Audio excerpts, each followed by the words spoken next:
Here you go. Dealing with the housing crisis is now a top priority, say both the government and the opposition.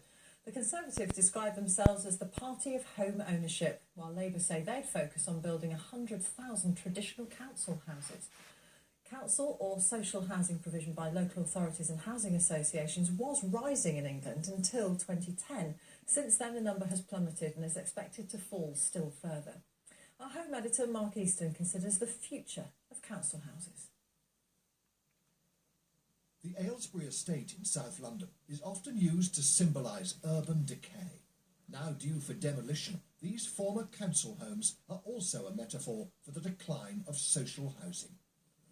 Some reckon the council house may soon be consigned to history. The government rarely talks about social renting these days, preferring to lump traditional council homes in a category called affordable housing, which is not the same thing at all. Social rents are normally between 40 and 60% of average private sector rents in the area. Affordable rents can be up to 80%, often beyond those on low incomes. Homes for people, not for profit. At a property conference in London this week, protesters accused local authorities of social cleansing, replacing council estates with predominantly private housing. To take away council housing means that more families are going to be on the street or in B&Bs or living out of cars. A baby died in a car the other day. In 2010, the Conservatives stopped central government funding for any social rented homes. Councils like Southwark are building some, but say government policies to extend right to buy, cut social rents and subsidise homes for first-time buyers makes it harder to provide them.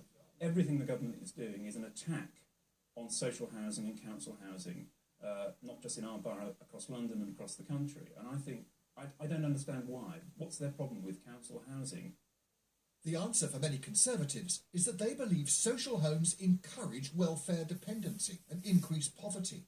It's an argument put forward by the think tank, which is influential in shaping David Cameron's housing policies.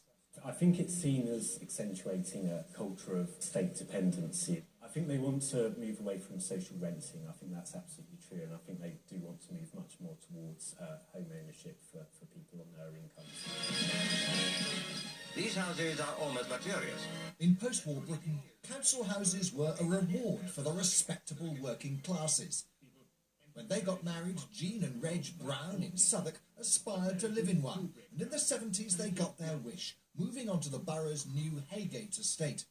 But increasingly such estates were reserved for people with social problems and became associated with deprivation and crime. The Haygate was recently demolished and replaced by a new mixed development, where once there were over 1,000 social rented flats, now there are fewer than 100. This is much nicer. Jean and Reg are back. Health problems means they're considered vulnerable enough for one of the few social rented homes here.